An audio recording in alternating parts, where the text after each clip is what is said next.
Okay.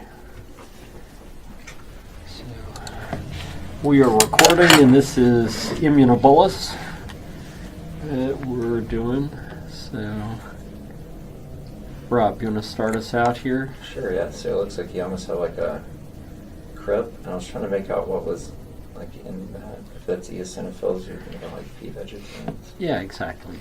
And that's exactly what it is. Is there, we're at scanning power here, but there are tons of eosinophils. Let's get ourselves down to 75. That's better. So tons of eosinophils in the dermis, pseudoepitheliomatous hyperplasia with pus. Here come big green leafy veggies, and in this case, the veggies is P vegetans. Just to remember that, PEH with pus includes everything from halogenoderma to deep fungal to pemphigus vegetans. So you have to have those little mnemonics so you don't forget things.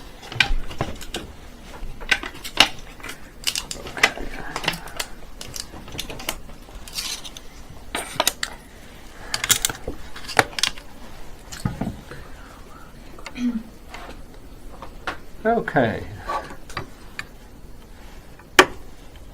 Shane, what do you see? Well, I see a missing corneum. A missing corneum. Probably. There it is. Yeah, so PF versus staph scala skin. Yeah, exactly. So you got a split in the granular layer. So granular layer split. And you've got little acantholytic float-away cells, and just as in Star Trek, you have Klingons that are clinging on to the bottom of the corneum, and so that would be foliaceous, but staph scalded skin looks identical. How about drug-induced pemphigus? Is that more vulgaris or more like this? I'm not sure. All like this except for piroxicam. So piroxicam is the one that distinctly does vulgaris. Almost all other drug-induced pemphigus is foliaceous pattern. How about Fogus ovagum? Also foliaceous pattern. How about pemphigus erythematosus? That's the one that's foliaceous. No, also foliaceous. So almost all the subtypes, except for piroxicam-induced PV, almost all of the subtypes fall into the foliaceous group. And Fogus ovagum, where do you see it? Black flies, Brazil. Yeah. So Brazil, also Colombia, and it tends to be in the jungle areas. In Brasilia, which they carved out of the jungle, if you live in an apartment, you don't get it. If you're homeless and you sleep in the park, which is what's left of the jungle, you get the disease. So, it's thought to be probably vector-borne. Something that has an antigen that somehow cross-reacts, most likely.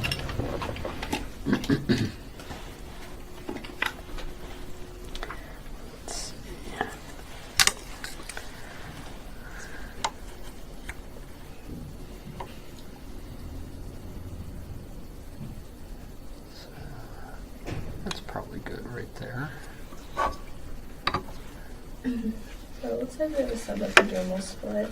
So it looks like a subepidermal split. And then the question is that, is that real or is that artifactual split? I mean, there it looks like, on the other part it looked like maybe the epi was gone. So subepidermal split, and does it look like skin or like mucosa? Given that it has big striated muscle. I guess mucosa. Here and a lot of fat. Yeah, we're probably like lip here. Oh, okay, gotcha. And so what might you think? Well, there's not a lot of inflammatory cells in the split. Yeah, so it's a posse inflammatory split. Yeah. So you could think of like BP usually has eosinophils. BP usually has EOs, but sometimes has newts and sometimes is posi-inflammatory, right? So, Could also Could- think like cicatricial. yeah, so CP, BP, one of the EBA, one of bullous lupus, one of the subepidermal split. And so, anything you can do to sort out your diagnosis? You can do a DIF, or I guess if you don't figure it out from that, you can do that salt split. So am I going to do DIF on that piece of skin right there? Adjacent to? Adjacent. Yeah. So typically you want adjacent non-bullous skin. But your highest yield for pemphigoid is actually urticarial skin. So we used to say normal uninvolved skin a centimeter away, but there's actually a higher yield from urticarial or erythematous skin that's not bullous yet.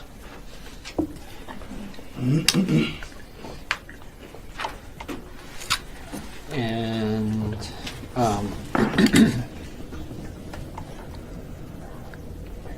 see, I think we're going to split that. Let's do this instead. Okay, how about this one? Okay. This one has sort of a compact stratifornium. It's got kind of a scale crust going on. Sort of in the epidermis has that PEH look with that aggregate of what looks like EOs. Okay, so It's pretty similar to what we saw earlier. in fact identical to what we saw earlier. So your diagnosis? Hey, vegetarian. Absolutely.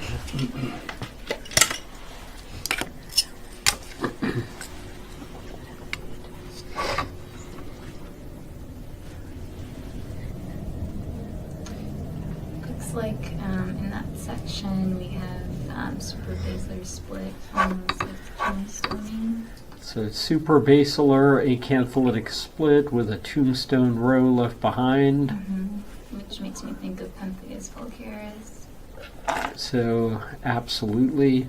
What if this were a 65-year-old man with weight loss and he looks like Stevens Johnson?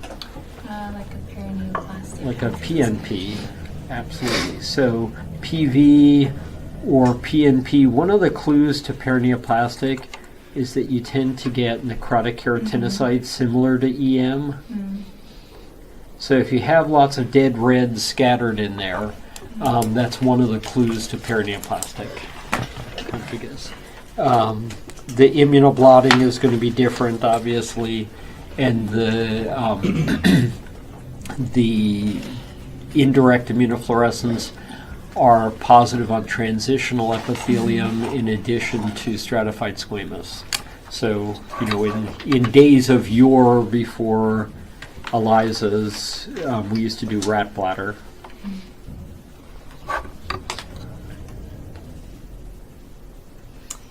Alright, so it looks like this one is subepidermal again. Yeah, so subepidermal split. And there's Again, kind of posi-inflammatory. There are Yeah. few inflammatory cells, not a whole lot. right, so similar differential. I don't think it's porphyria because I'm not seeing caterpillar bodies. Also, there's no solar elastosis. Right. And porphyria will, blistering porphyria, PCT, will always have elastosis in the skin. Right.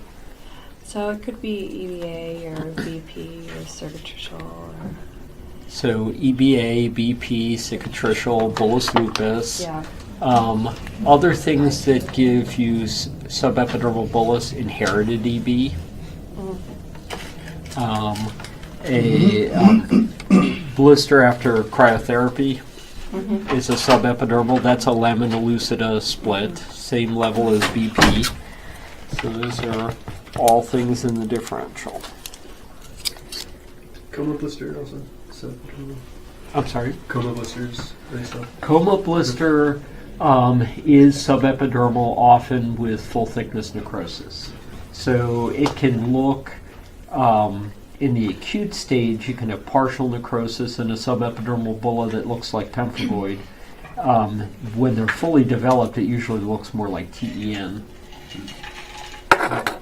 So I think you guys have heard the story about the patient we had in New York who the resident said, it looks like TEN, but it's only on one side of her body. This is at St. Luke's, and she keeps saying it was there when she woke up. So we went in and talked to her and said, well, it was there when you woke up. When did you go to sleep?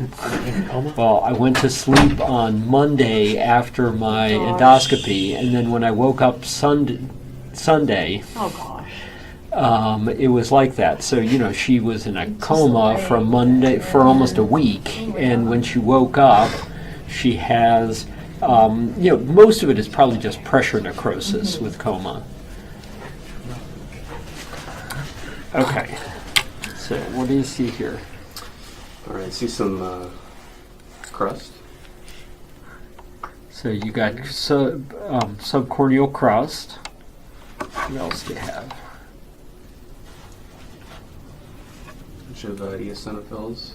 You got eosinophils, and they're sort of all through here, right? It's kind of spongiotic. Spongiotic with eosinophils. How does that make you feel? Pretty happy. So tell me about how happy that makes you feel. So I guess the differential for sponge with EOS would be herpes gestationis, arthropod, allergic contact, pemphigus, pemphigoid, IP, and ET. Yep. Erythema toxicum. So, and again, you have things that are immunobullous and things that are not, and so you need a mnemonic to help you remember what's what.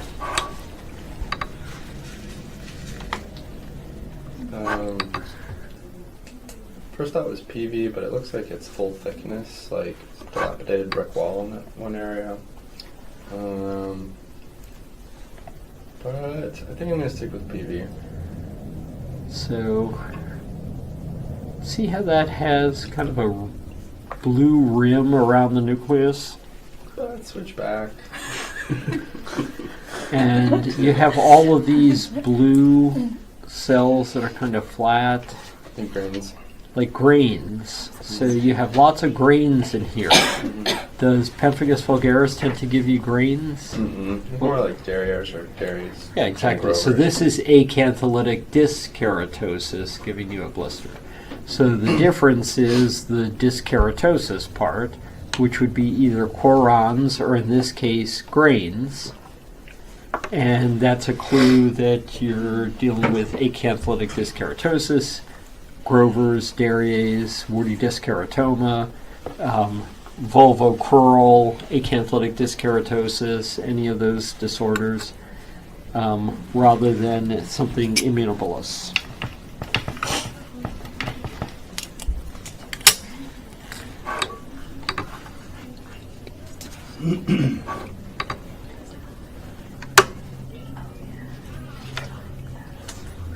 Okay.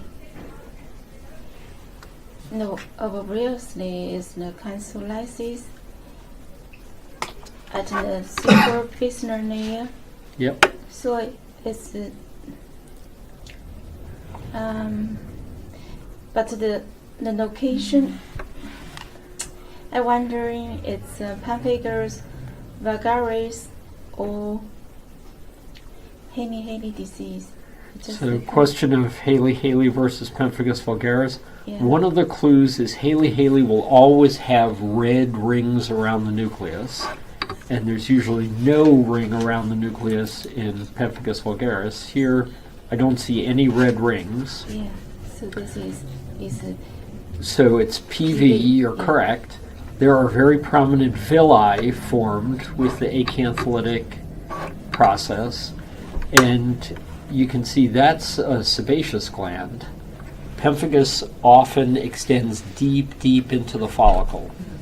So this is the whole follicle acantholytic down to the level of the sebaceous gland. Same on the other side, which is why it looks like an invaginated process with acantholysis. And it's just affecting every follicle. You have suprabasilar acantholysis in the split.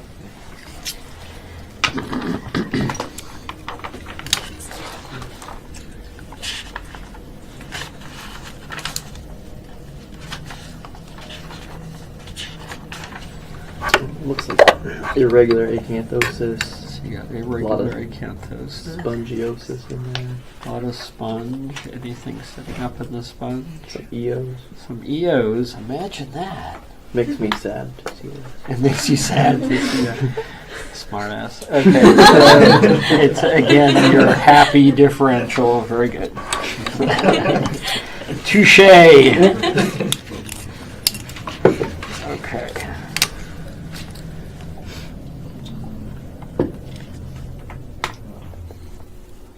Large, like a subcorneal pustule. Like a subcorneal pustule. So what things could give you subcorneal pustules? Like then Wilkinson, AGF, pustular psoriasis. Any ones I was thinking of? Anything immunobolus in that group? Like one of the pemphigus foliaceous syndromes. So foliaceous, just when it split becomes there. secondarily infected, Okay. you can get some pus in there. But anyone else? What's IgA. So, you know, Sned and Wilkinson probably falls into two entities, pustular psoriasis and IgA pemphigus, right? We actually have a newly diagnosed IgA pemphigus from Thursday at West Ashley. 20-year history of pustules and blistering. And we got the IF thinking pemphigoid, and fortunately at Utah they run it for everything, and they reported as, you know, ELISA negative for pemphigoid, but he has IgA pemphigus, which is very nice. That, you know, they just run, because it runs at a zones research lab, so they tend to run everything on the serum, which is very nice. So we got that kind of backed into the diagnosis. Because he had large blisters rather than pustules and serpiginous arrays, weren't really thinking IgA pemphigus. But since then, he came back to discuss the diagnosis. Now he has some pustules and serpiginous array in the intertriginous areas. There's also eosinophilic spongiosis, a bunch of EOs. And where are the EOs lining up? On the DEJ, Why would the EOs line up along the DEJ? maybe there's antibody complement Yeah, recruiting. exactly. So, because that's where the antibody and the complement are, right? So EOs lining up along the DEJ, or neutrophils lining up along the DEJ. It's like Sutton's law. That's where the money is. That's where the immunoglobulin is. Everyone knows who Willie Sutton was. Willie Sutton was a famous bank robber. And when the judge asked him at sentencing, you know, why do you rob banks? His answer is, because that's where the money is. So you go where the money is. In this case, the inflammatory cells are going where the immunoglobulin and complement are. So with EOs lined up along the DE junction, what's your differential? BP or EBA. So BP and EBA being by far the most likely. Bullous lupus. Bullous lupus less likely with EOs. I have seen it that way, but you know, BP, EBA much more likely with EOs lining up at the D junction.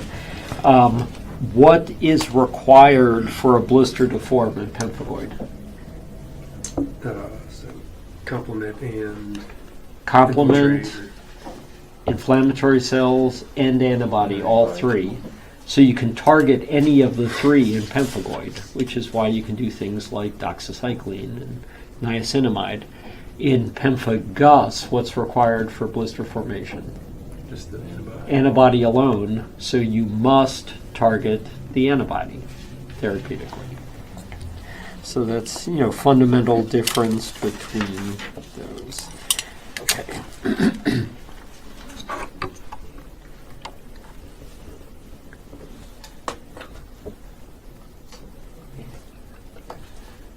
So it looks like I have a subcorneal split. Subcorneal split.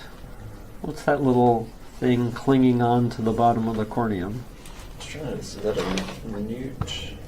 Or an acantholytic keratinocyte? Okay.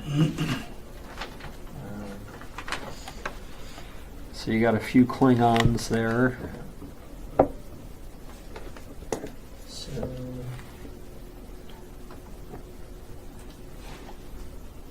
I'm not sure. I mean, I was thinking more it's deeper. You would think like Klingon with like PV, but So the split there is in the granular, which is right about where we are, right under the corneum. So, foliaceous, pemphigus foliaceous is a good staff-scalded skin, and we're always fond of saying foliaceous and staff-scalded skin. This clinically was bullous impetigo, which is exactly the same. What's the difference between bullous impetigo and staff-scalded skin? Working kidneys is the difference, right? So if you have working kidneys, you only have enough toxin to blister right where the staph is producing it. If you don't have working kidneys, the toxin produces a subcorneal split over your entire body. So anyone with staph-scalded skin is either a neonate because their kidneys don't clear the toxin, or they're in renal failure. Every adult ever reported with staph-scalded skin is in renal failure, right? Because they can't clear the toxin. And it's just you got bullous impetigo, and then you get shed everywhere because the toxin's not cleared by the kidney.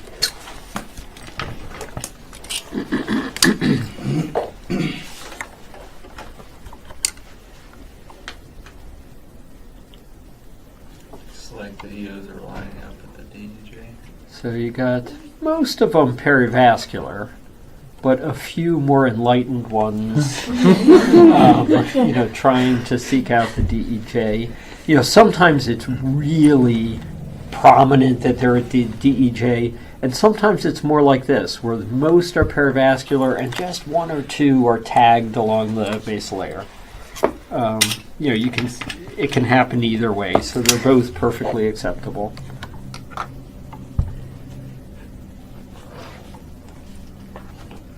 So this looks like you've got some psoriasis acanthosis with EOs, collections of EOs like pemphigus vegetans. Yeah. Do any of them look any different? Or do they all look, those are all different examples, right? So, all P. vegetans looks like that when it's halipo type. Okay.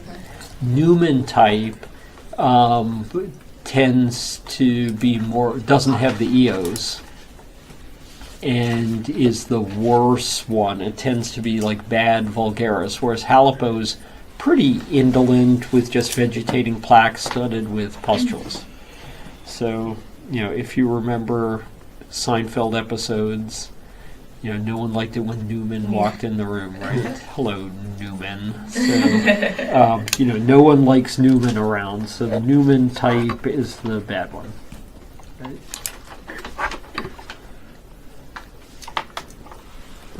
Okay, so this looks kind of like the corneum is missing. Yeah, kind of like your corneum is missing, peeled off. That makes me think like PF, staff-scalded skin. Yeah, and you've got some EOs down in the dermis, so it certainly can be pemphigus. There's a little bit of dyskeratosis, though. See how they have, a lot of them have red rings around them? So, this one, I'd be a little cautious because Grovers can have EOs as well.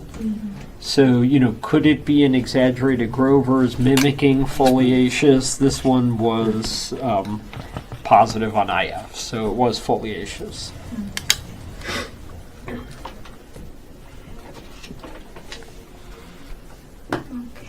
So it looks like we have dyskeratotic cells. It's predominantly blue. So then it's Haley, right? No, No, because Haley is what color? red rims are Only red. So And this I'm one's thinking more blue. of Darius. I always get that wrong. Thank you.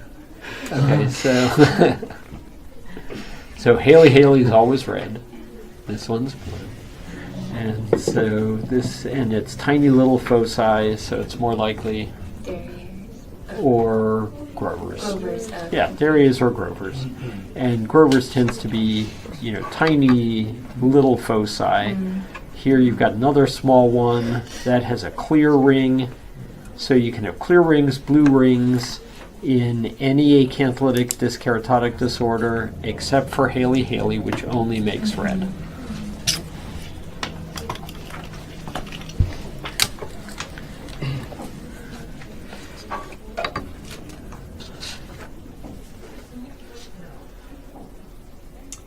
Looks like there's a lot of edema up there, and just beneath the corneum, almost like a nutritional deficiency, but I don't think it necessarily Yeah, so is. nutritional deficiency is definitely in the differential. This could be a bullous pellagra, absolutely, with ballooning degeneration.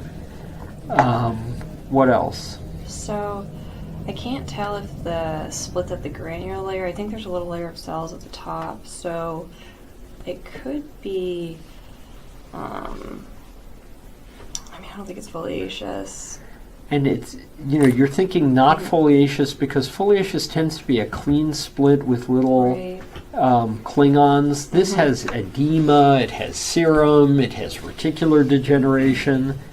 So it looks different, even though it's a Right. subepidermal bulla. Yeah. So nutritional deficiency, absolutely, it can be. Other things that give you blisters like that. Bullous tinea would be a big one. Okay. And then the other thing, when you look in the dermis, you have a superficial and deep infiltrate. Lupus. There are eosinophils. And do you see any lumen to the vessels? No.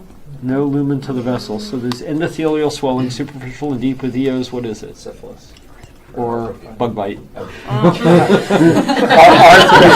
Syphilis gives you endothelial swelling. But one thing that syphilis typically not give you in anyone other than a neonate is blister, right? It's anything except vesicular and bullous, except in neonates. So congenital syphilis can be vesicular or bullous. In adults, it's never, ever, ever supposed to be vesicular bullous, but now there are reports of it with iris. So the person got started on heart, and suddenly they have blisters. That can be whatever infection they weren't able to mount an immune response to. Now they're mounting an immune response. That's immune reconstitution syndrome. So there have been now cases of pustular, crusted, and bullous syphilis in the setting of iris in patients with AIDS who are given heart therapy. So, syphilis in that setting potentially. Otherwise, you wouldn't expect bullous in an adult with syphilis, but nutritional deficiency, bullous tinea, and bug bite, and with the superficial and deep infiltrate, endothelial swelling, EOs, that sounds pretty good for a bite.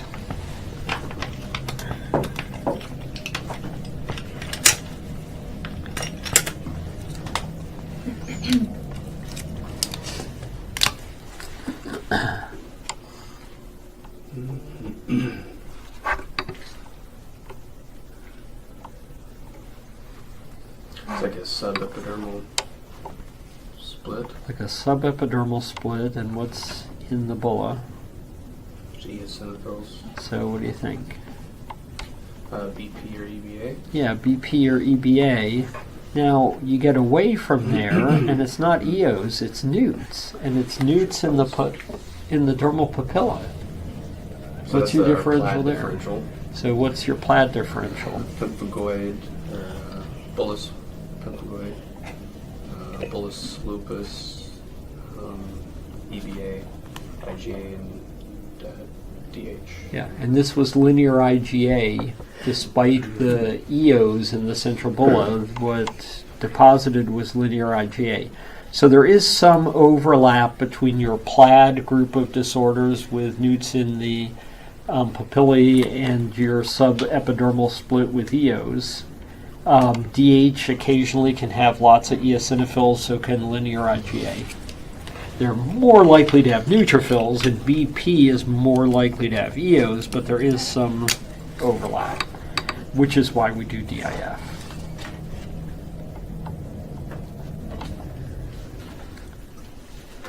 Alright. So significant amount of edema here. So a lot of edema. It looks to be subepidermal centrally, kind of intraepidermal laterally, but tons and tons of EOs. And a lot of probably newts. Yeah, some EOs, mostly newts. Kind of puts me in the same category for subepidermal bulla. And this on IF, what you have is a continuous granular band of everything. IgG, IgM, C3, IgA, and IgM is pretty strong down the follicular basement membrane zone. Would be a bullous lupus. That would be lupus. Yeah.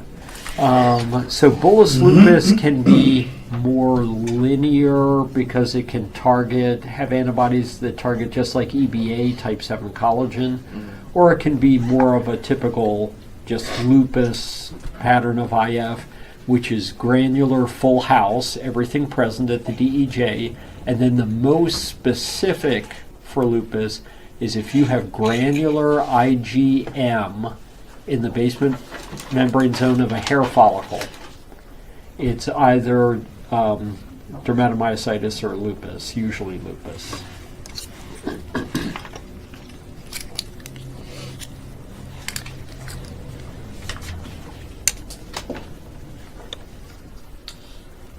There is subdermal boulders. With the typical neutrophil aggregate in the pachydermis, it's dermatitis, it's DP, DH. Yeah, dermatitis herpetiformis, but you'd have to mention the entire plaid group of disorders. So pemphigoid can occasionally look like DH. So can bullous lupus, so can linear IgA, so the whole plaid group of disorders, but this would be a typical pattern for DH, which is exactly what this was.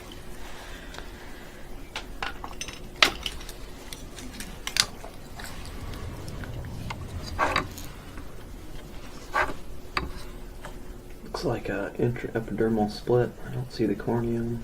So corneum gone.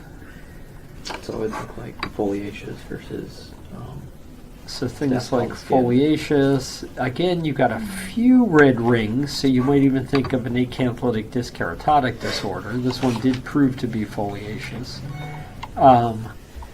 And the other thing that gives you an intraepidermal split right in the middle of the epidermis, but with necrosis, is friction blister.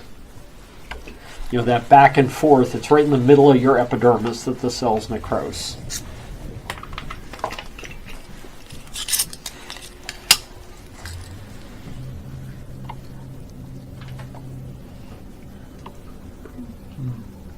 I might see something kind of crawling through the epidermis. Crawling through? Yeah, a little caterpillar. Like a little caterpillar-like body crawling through the middle of the epidermis? Yeah. What is the caterpillar body made of? It's made of old basement membrane. Yeah, basement membrane from prior splits. Right? But this has a lot of elastosis. That's not right for PCT, is it? Yes, it is. Yes, it is right. Okay, I get that wrong again. Thank you for correcting me. Yes, you always have elastosis with PCT, and which porphyria do you never have elastosis with? Do you ever see Or EPP. Why do you never get elastosis with EPP? Because it burns when they go in the sun, right? So EPP, you never have elastosis because it hurts when they go in the sun. And PCT, you always have elastosis. And festooning and caterpillar bodies and all those good things. Okay.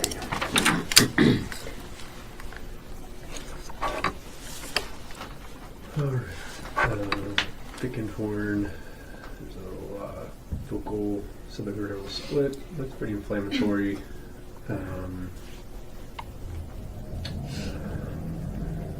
Is it acral skin? Oh, it's acral skin or just like LSC? Yeah. Good question. Either it's lichen simplex chronicus, but do you see any vertical streaking of papillodermal collagen or any papillodermal angiofibroplasia? None. No. Right. Yeah, so acral skin. So it's acral skin. And how old's your patient? Old. Yes, old elastosis. So it's acral It's skin, kind of some festooning. So, I mean, you can think about PCT. which is what it is. So what's all the inflammation from? Got infected, the blister, right? So they can become secondarily impetiginized and then have an inflammatory infiltrate. But you are absolutely right, that was PCT.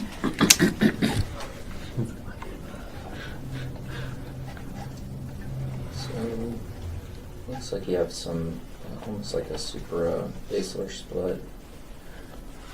Any tracking? Why is it going straight down into the epidermis? What's it tracking Tracking down along? like a follicle. Yeah, exactly. So you have PV. So you have villi here, and then you have complete split in the follicle, which is typical for vulgaris.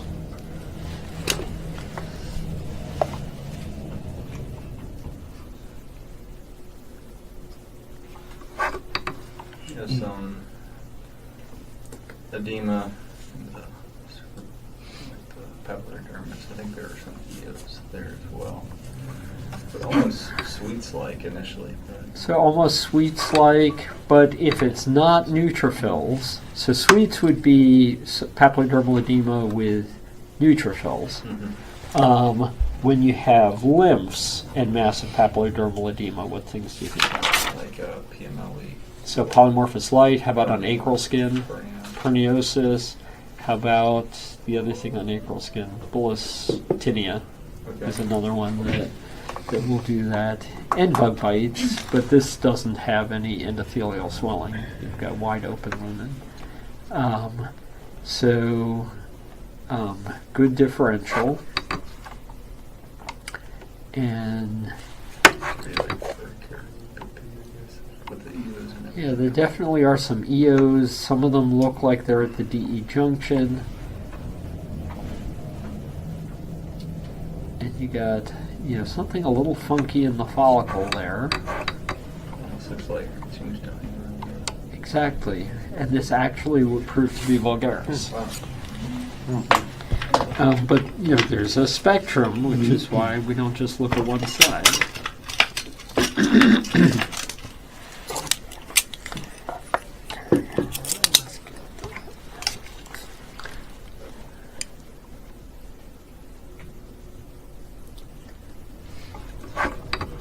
Looks like we've got either acral skin or maybe some serum up there. Yeah, so there's serum. And then what else is there? Some subcorneal blister. So that's the corneum. Yeah. These are all keratinocytes, but they're dead, right? So that's all necrosis. You've got a necrotic epidermis there. And is it as thick as the epidermis here, or like half as thick? The blister? Yeah, or the zone of necrosis. Oh, half as thick. It's like half as thick. So you've got acral skin, a bulla, dead epidermis that's about half as thick as the full epidermis, and then the epidermis has healed, and that's moved up. So what is this? Healing friction blister, right? So friction blister starts in the middle of the epidermis, but all of these things reepithelialize. So vulgaris will reepithelialize too. Anything will. Pemphigoid can reepithelialize, and you can have a normal epidermis, and then up above you have that necrotic epidermis that's just been pushed up as it reepithelializes.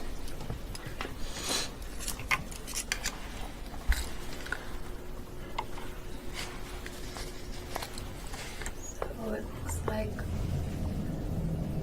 there's a lot of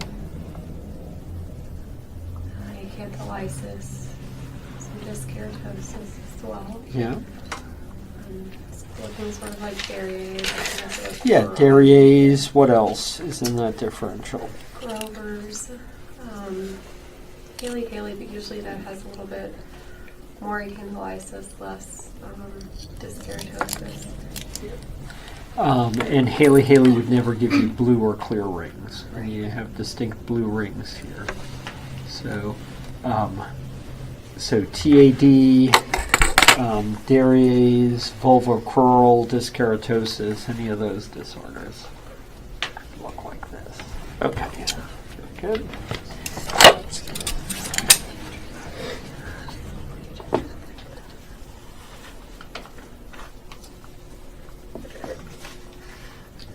Looks like we have First off, where do you think you are?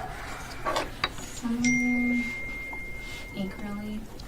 So, is there a thick corneum like acral skin? Actually, no. And is That there might just any be the- bundled dermis at all? Or is it just highly vascular with fine collagen, no bundles like a submucosa? The latter. The latter, shockingly. And then there are lots of plasma cells, which are common in mucosal surfaces. So probably a mucosal surface. Mm-hmm. Subepidermal split there. Yep. So subepidermal split, mucosal surface, what's your differential? BP. So BP more likely than PV because there's subepidermal, not a tombstone. Right. How often do you see mucosal involvement in BP? Less I know it often, happens, it happens, but less often than vulgaris. And then how often in foliaceous? but not very often. Or ever. And so Doesn't- why don't you get it in foliaceous? Because there's no desmoglein 1 in mucosa. Because there's no desmoglein 1 in mucosa. Skin has both desmoglein 1 and desmoglein 3. Mucosa has only desmoglein 3. So pemphigus vulgaris, why does it start first in your mouth? Because there's no 1. It's only Because there's no one to hold the skin together. You only have one glue, and that's the one targeted. Very good. Let's see.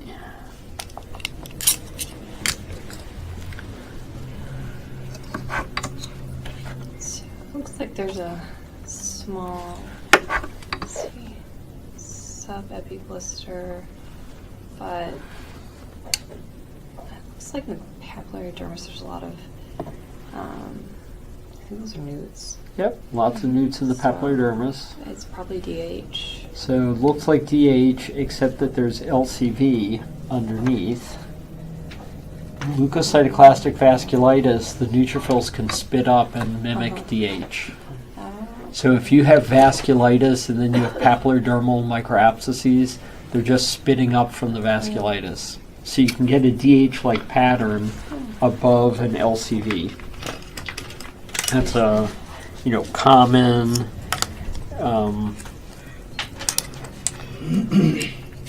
common pitfall.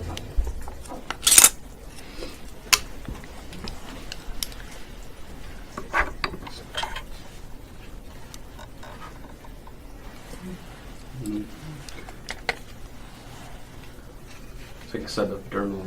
Like a subepidermal split, Lots of eosinophils. lots of EOs. And then what are all these other cells? Cells. Plasma cells? They're not plasma cells. They don't have clock face chromatin. lymphocytes, histiocytes. Very good differential of mononuclear cells. What else would give you lots of gray cells that are kind of evenly spaced like polka dot with eosinophils and a subepidermal bulla? Mast cells. Mast cells. This is bullous mastocytosis, right?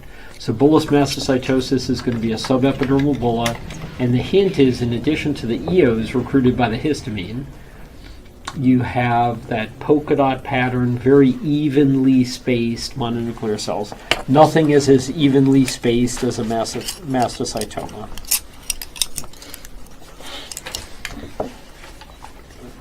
Okay.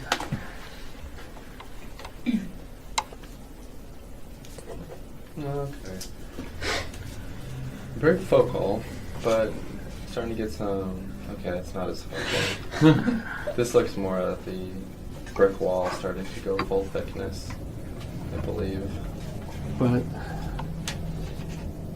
I see dyskeratosis. Wouldn't that go with Grover's? Could. What color is the dyskeratosis?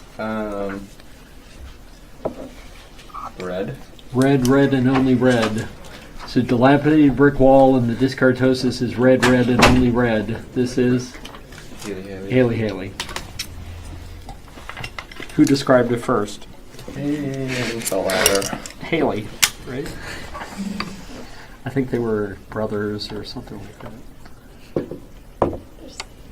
Why can't they just have one name then? Yeah, exactly. There is a subdermal blister with the sparing inflammation, so it could be an EBA. Yeah, so relatively little, so pauci inflammatory, although it's hemorrhagic. So, and there is some solar elastosis, so it's certainly not an inherited EB, but it could be an EBA. That's absolutely correct. In this case, you also, let's see if we can get, you can see a little bit of interface change out here. And this actually was lichen planus pemphigoides.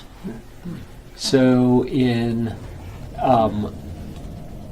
you can get both psoriasis pemphigoides and lichen planus pemphigoides. And what happens in both of those is the damage to the epidermis unmasks the antigen, so then you get pemphigoid. And the pemphigoid starts only restricted to the areas of BP or psoriasis.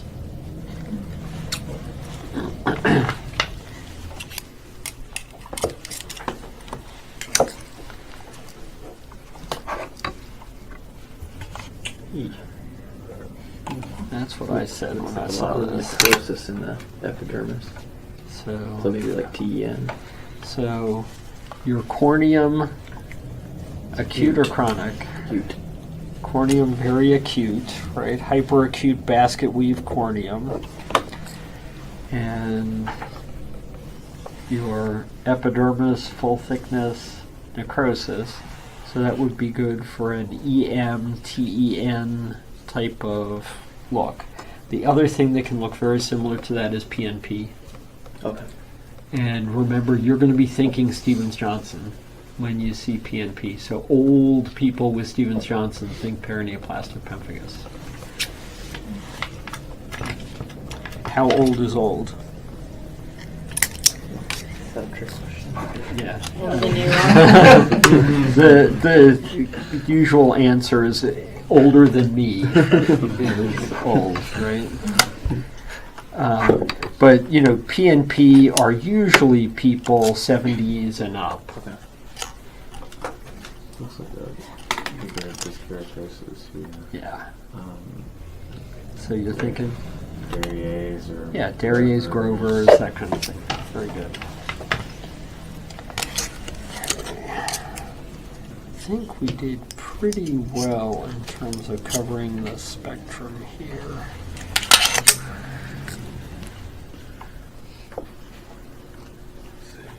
The superficial February infiltrate. Some EOs. Let's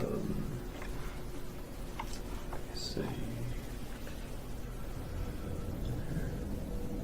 Well, like Memphis and EOs kind of lining up along the DEJ. Yeah, there's some places where they're lining up at the DEJ.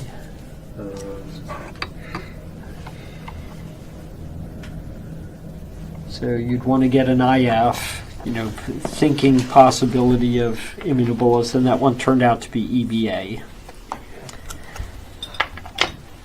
Let's do this one.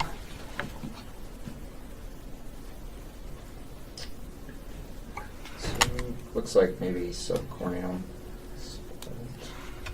Sort of high up.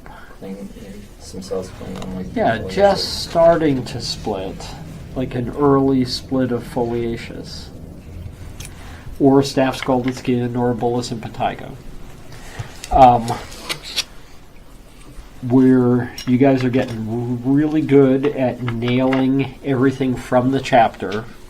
Now the transition is when you don't know what box it came from. So this is a good time of year to start. You want to start taking the potpourri boxes and start doing a potpourri box per month, because we're halfway through the year. You know half of everything in that box already, and you got to start doing them, where you don't know what chapter it's coming from. So, okay, we're good. Thank Good you. job, Justin.